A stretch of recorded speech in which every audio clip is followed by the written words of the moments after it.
So I titled this talk "A Recipe for Success in Life and Business," and it's kind of a piggyback when Mike interviewed me for Marissa's summit about the boring millionaire. And a lot of success isn't kind of what people think, especially in the early years. And people that are driven to achieve are always looking for some edge, some blueprint, some formula, some template, some swipe file, right? And as a younger, and for those of you, I think we all know in this room that you can't just copy and paste, right? That there has to be some customization because your life and your business is unique. And so there are some things to follow, but at the end of the day, you've got to determine what success looks for you. And I use the word recipe for a reason because my wife and I are foodies. We like to cook. And for those of you that like to cook, you understand the concept of a recipe is you have some base ingredients and flavors that you want to use to create a dish and create a meal.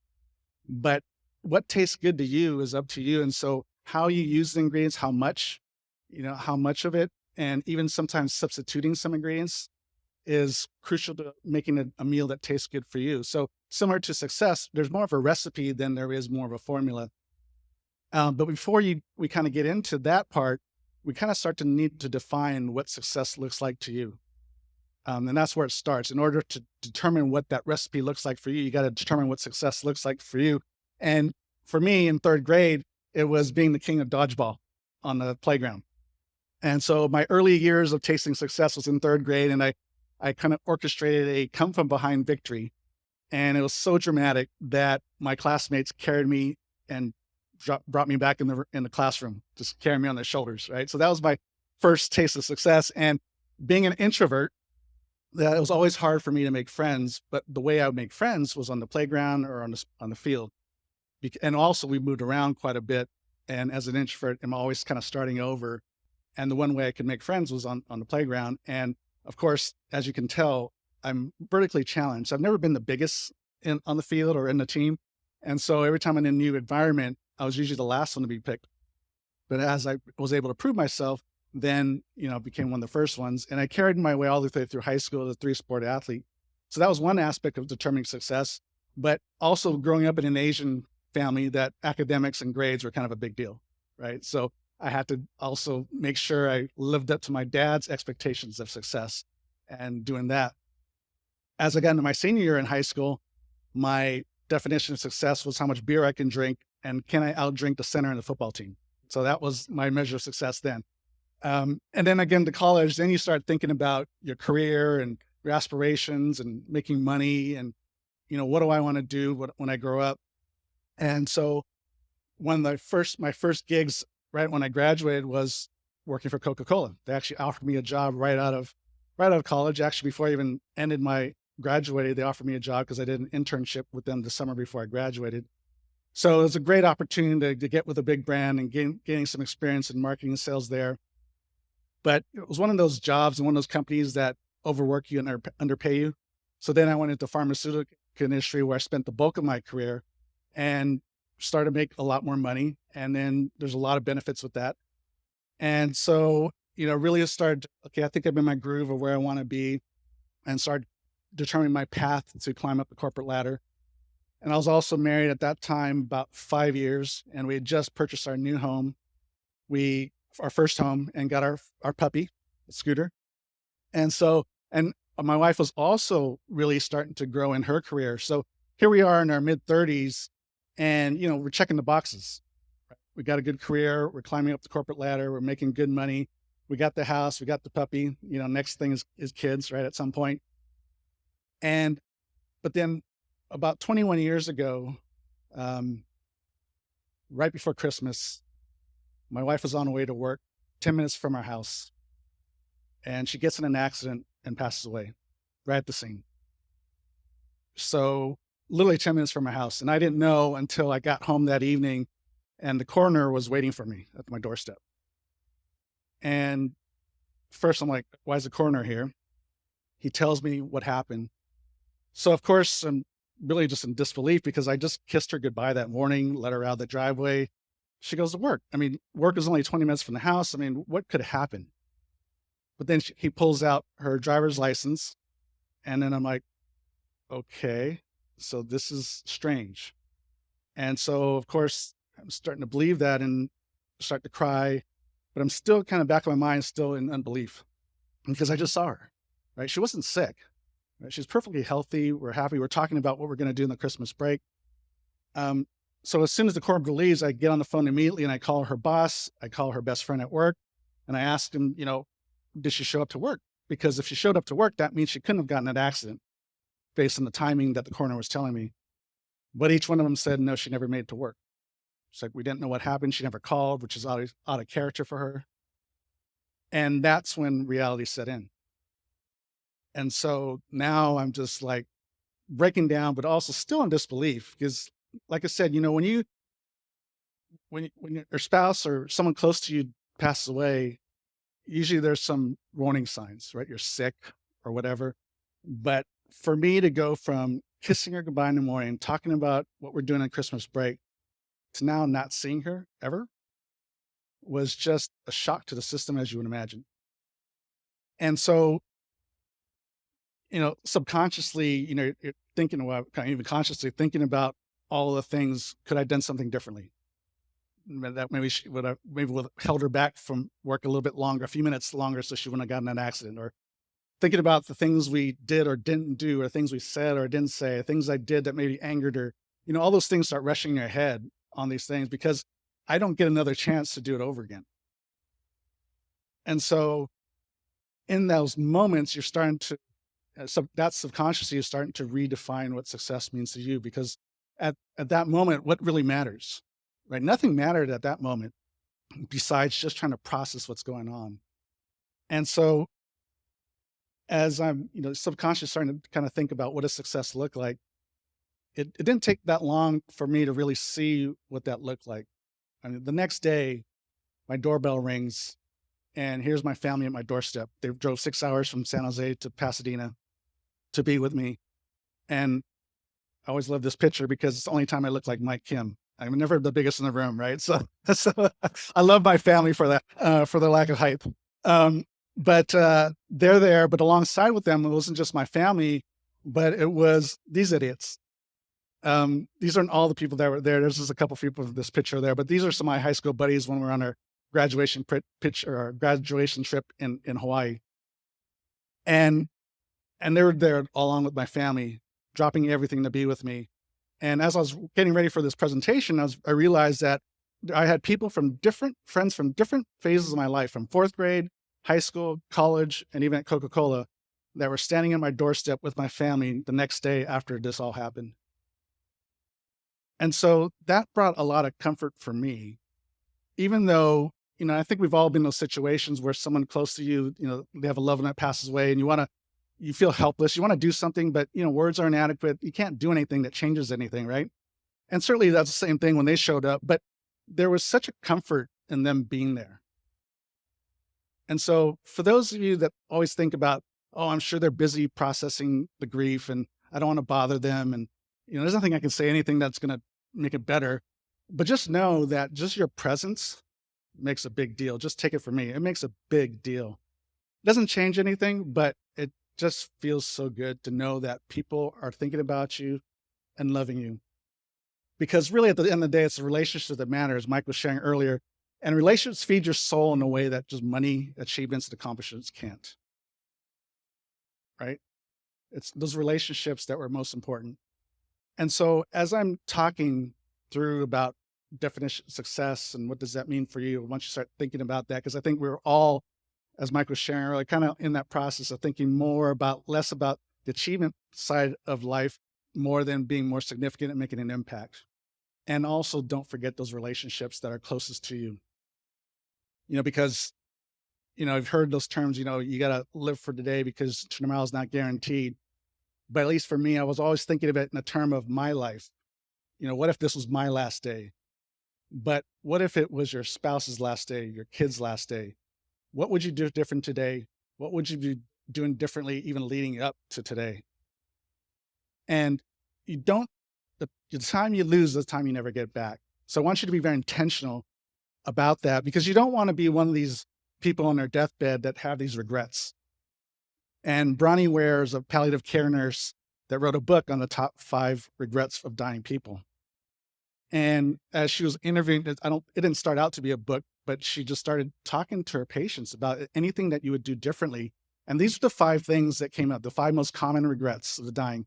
I wish I had the courage to live a life true to myself, not the life others expected of me. And it seems like I'm in kind of in that room with people that are like me, transition from the corporate life and being subject to other people's needs to doing business on our own terms, right? So I think a lot of you are kind of not doing that, but more wanting to live the life on your terms. The second one is I wish I hadn't worked so hard, so I'd spend more time with my family. That was the tail end of that phrase. So I wish I hadn't worked so hard so that I could spend more time with my family. I wish I had the courage to express my feelings, my grief, my happiness, my love for my friends and family. I wish I had the courage to express my feelings. And I wish I had stayed in touch with my friends. I was just telling Eugene yesterday, we happened to see each other in Dallas and caught that last leg together. And I was telling him I joined a fantasy football league with my high school buddies, like a lot of the guys that are pictured in that earlier picture. And at first, I get the group text and say it's $100 buy-in and all that stuff. And I told him, I said, look, I text back, let me just give you the $100 because I haven't been keeping up with football. I don't know the players as well, besides my Dallas Cowboys. Sorry. And so, it'd just be a waste of my money. But then with the banter going back and forth, it just takes you back to those times of just the innocence of having just your friends that just are friends. There's no egos involved and all that. So I decided it's like, okay, I'm not doing it for the money or to try to win the league, although I am competitive, so I do want to win. But it was really about the banter and the camaraderie. So I did join the league and having a ton of fun with that. And I wish I let myself be happier. And if you need help with that, we got Dr. Ellen over there that can help you in that category for sure. So those are the five regrets of the dying. And if you notice, if you look in that list, it has nothing to do with money, your business, your accomplishments. It's all about yourself and your relationships, right? It's all about yourself and your relationship because at the end of the day or at the end of your life, that's what counts.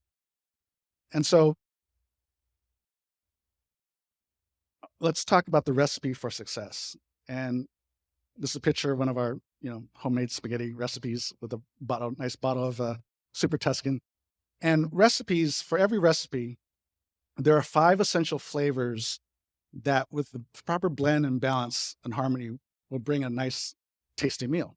And that's the sweet, the salty, the sour, the savory, and the bitter. And so with each of those flavors, there's a tons of ingredients that can create that flavor. So sweet, you can use sugar or you can use honey, right?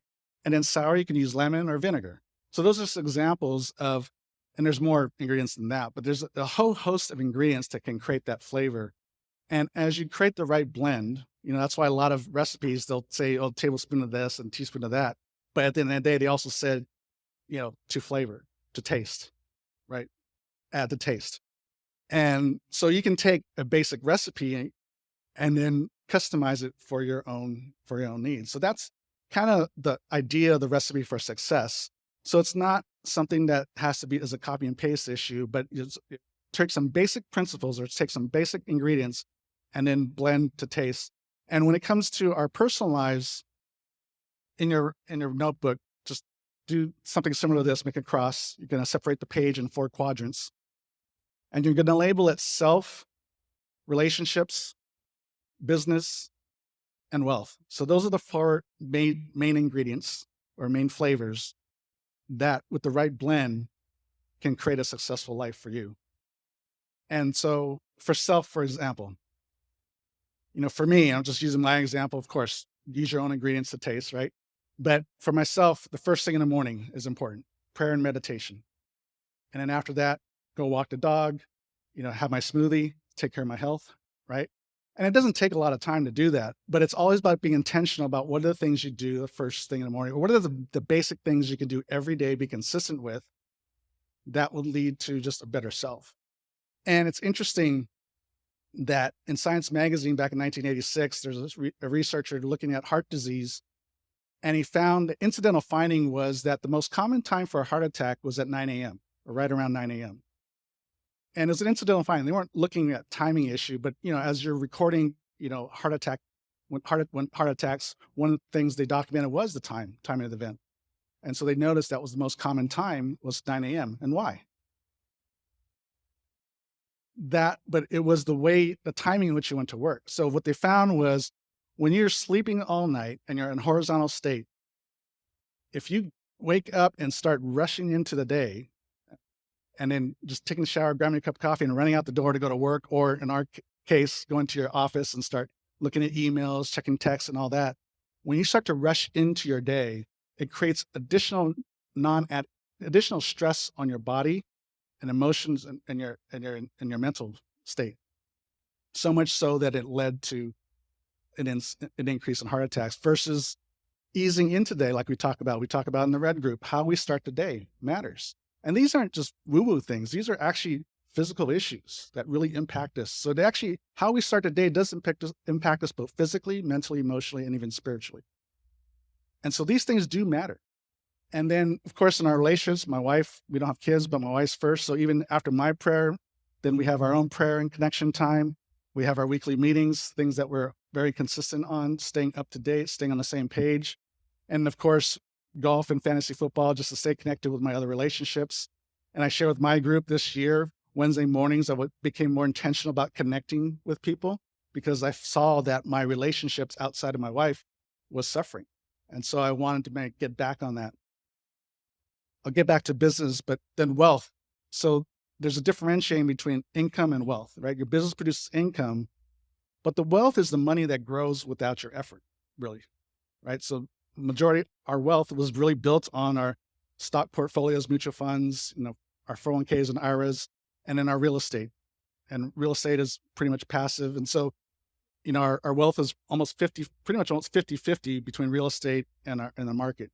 And it's money that just grows without my help. In fact, if I did anything, I'd probably mess it up. So I always like to put it in the hands of professionals that know it better than I do. And it's just money that I consistently put in every week, like back in the day, every paycheck, right? And it just grows and grows and grows without my involvement. And so that's the wealth part. And then the business side of things, there's still a lot of time. When you look at the self and the relationships and the wealth, these are things that really don't take a lot of time. It's just, we don't prioritize it. And if we really break it down, it only takes a couple hours a day to do that. And on the business side of things, even though you'll have a lot of time to do your business, but there is a point of diminishing return in business. So I always look at my time and my money. How do I measure the performance? How do I measure my outcomes of both time and money? Return on investment, right? Return on investment, a lot of times we're thinking about money, but also in your time. The things we put our time into, is it bringing some kind of return?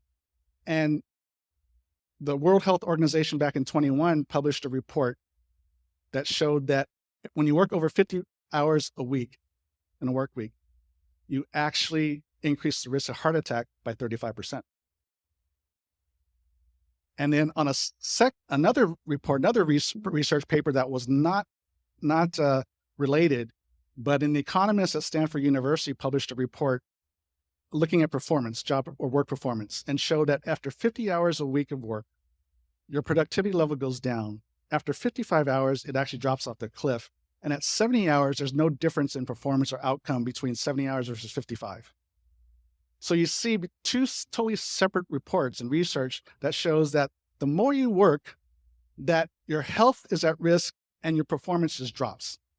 So there's really no added benefit once you start working over a certain point. So because of that, it's just more, just more substance to say, look, there's a lot of time to take care of ourselves and take care of our relationships. And let's focus on that, because when we interviewed David Meltzer on our podcast, he said, if you prioritize relationships, you can still make a boatload of money. And then I added, but if you prioritize money, your relationships will suffer.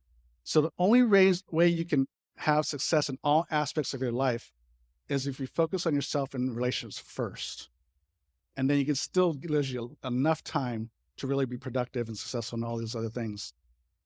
And so I want you all to just really think and dwell through this and start to look at what are the areas in your life that's probably lacking and how can I be more intentional about going after that?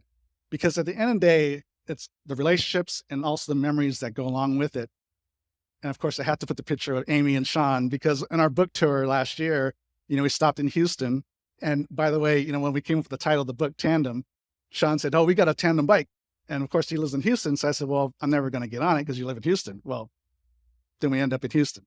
And so and me and Sean threw us a party and had our first tandem bike ride. And really, when you think about the book, our book launch and all that, it was really the memories that we created. That's the things that we remember. Like even back in DC, right? Mike was talking about James. We didn't remember how smart James was, but it was how sarcastic he was and the dark sense of humor he had. Of course, he is smart, but there's those memories that really stick out. So I hope this brings some thought to start, because I think as the presenters come up here, I think there's going to be more and more things that are added into this recipe that you can bring for you. And certainly, if you want to learn more, of course, we had our book last year, Tandem, the Married Entrepreneur's Guide for Greater Work-Life Balance, and we go deeper into a lot of those things. And if for anything else, you got to purchase the book because our group came up with the title, right? Okay. So, and that just totally changed everything for me when it came to the book. But anyways, thank you all for just indulging me for a moment. And I hope that it brought some thoughts for you to really start to think through. All right, thank you.